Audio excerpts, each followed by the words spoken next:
Hello guys, for today's video, punta tayo guys ng LTO para sa emission, tapos insurance, and then so on and so forth, and go. Samahan nyo. So balik guys, dito yung ano natin. Ito tayo ng LTO. Samahan nyo. So yun na guys, tulad ng sabi ko kanina, magpaparenew tayo ng rehistro ngayon kasi paso na. Hindi pa naman siya paso, pero about to expire. So second week ng April yung ano natin, yung schedule natin. So ngayon natin siya asikasuhin para hindi tayo magkaroon ng sanction, hindi tayo magkaroon ng violation, tsaka para hindi tayo kinakabahan habang nasa kalsada tayo. So hindi ako dumiretso ng Real Street kasi may ginagawa. So dito na lang ako dumaan sa sunod na block. Tapos ang labas nito doon sa may sa may kanto ng Fiat. So ito na nga.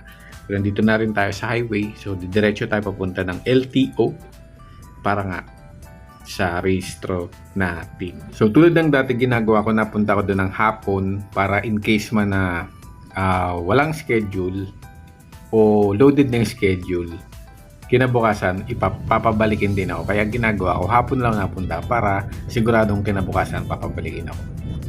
So, tinatakbo natin, papunta pala tayo ng San Isidro Village, doon malapit sa may airport. Kasi doon yung yung way papuntang LTO. Tsaka yun yung mas accessible pag galing ka ng uptown tapos papunta ka ng LTO. So doon tayo pupunta ngayon. So ngayon nasa may bandang airport na tayo. So, dire-diretso lang yan. Tapos mag-turn left tayo. Yan. Ito maliit lang airport namin. Tapos dito tayo sa may gilid.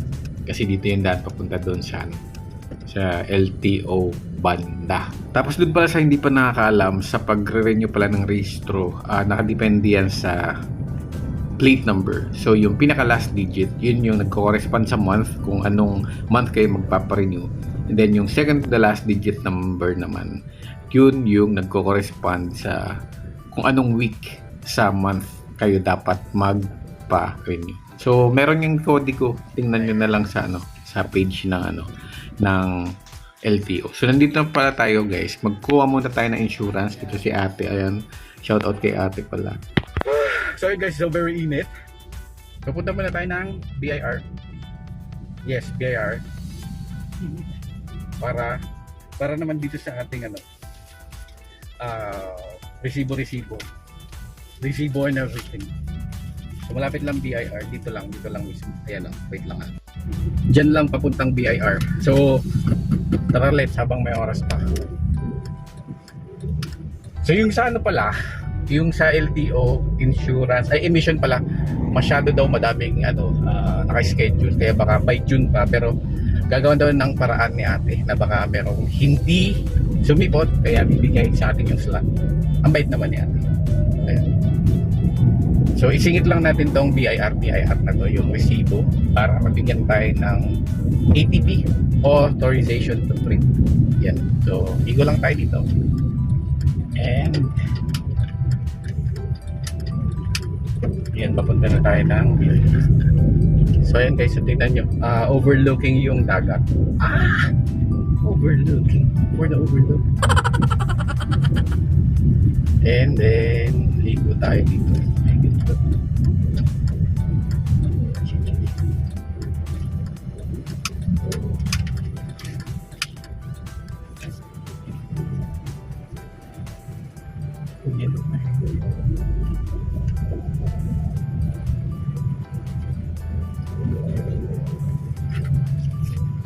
Cheers, balikan lang natin to. Ito. Yan. Tapos dito tayo pupunta. Diyan tayo pupunta sa BIR. So tara na. Tara guys. So dito na ako sa loob guys ng BIR. Hindi ako masyado makapag-video kasi naiya ako tsaka baka bawal. So sulyap lang. Simple. Tapos okay na rin. Lang. At pabalik na nga tayo guys, natapos na rin yung pag-aantay natin dun sa loob ng BIR. Hindi naman siya gaanong matagal, pero matagal-tagal din. Nagantay din ako ng mga ilang oras, siguro mga 2 oras din. Tapos yun, natapos din kasi marami din kasing nakapila. Iba-ibang transaction pero marami nakapila kaya medyo natagalan. Tapos ayun, pabalik na pala tayo. Dito ulit tayo dadaan papunta ng Alatagan. Tapos didiretso tayo dun sa sa printing press sa pinagpaprintan ng mga resibo para ibabalik sa kanila yung authorization to print na galing sa BIR para magawa na nila yung resibo. May dispense or mai-print nila yung resibo bago sa atin i-dispense. Tapos yung tungkol pala sa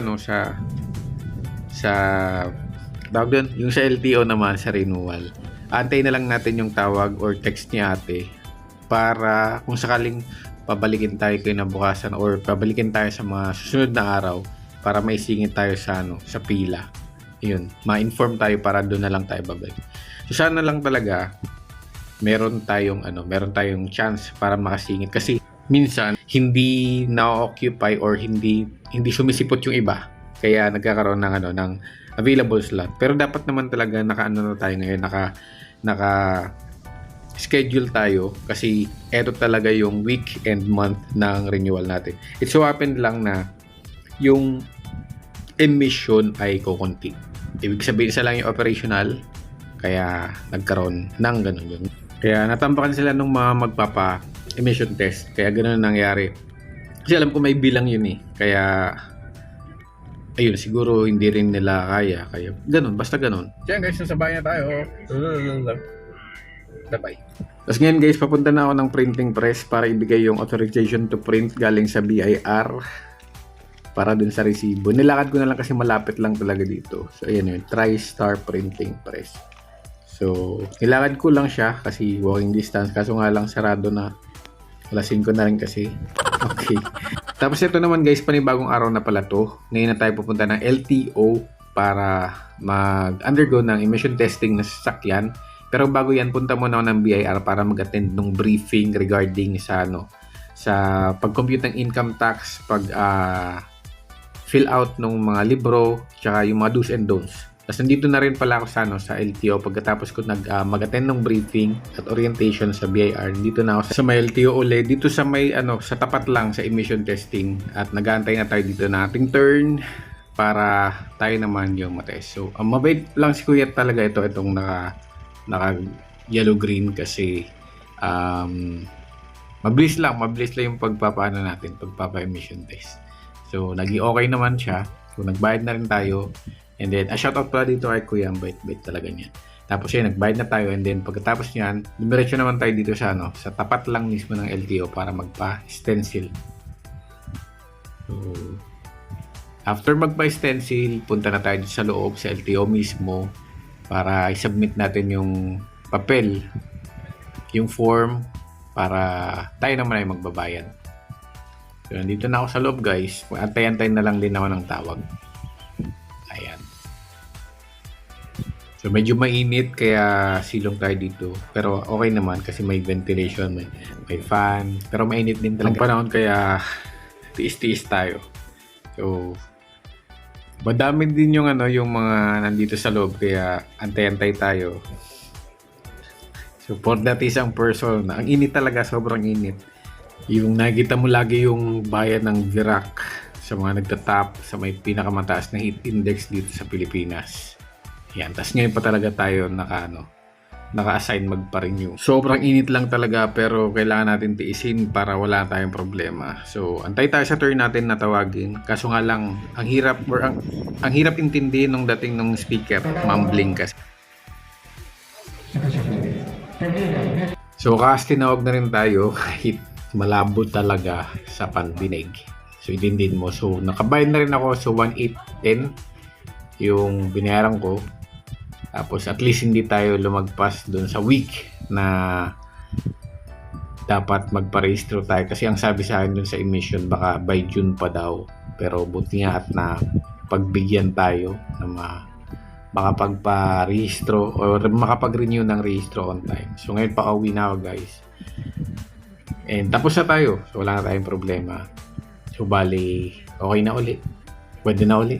Pwede na uli gumala. Tapos, ito na lang, pauwi na rin ako ng bahay.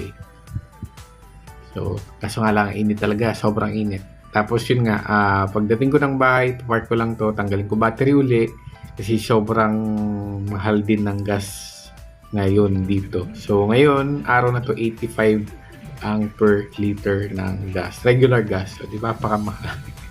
Puro lang price hike dito, walang rollback. Kahit may rollback, nag-i-stay pa rin. Kasi kung may price hike tuloy. Yan. Hoy, bakit ganoon? So yun guys, nandito na pala ako guys sa Real Street. Tapos malapit na ako sa bahay. Tapos yun lang yung aking vlog for today's video. So, nakapag-update ulit. So, ayun guys, thank you so much for watching. And don't forget to like, share, and subscribe. So, nandito na ako guys sa bahay. Bye-bye. Dead tired? Uy! So yun lang guys, nandito na ako sa bahay. Bye!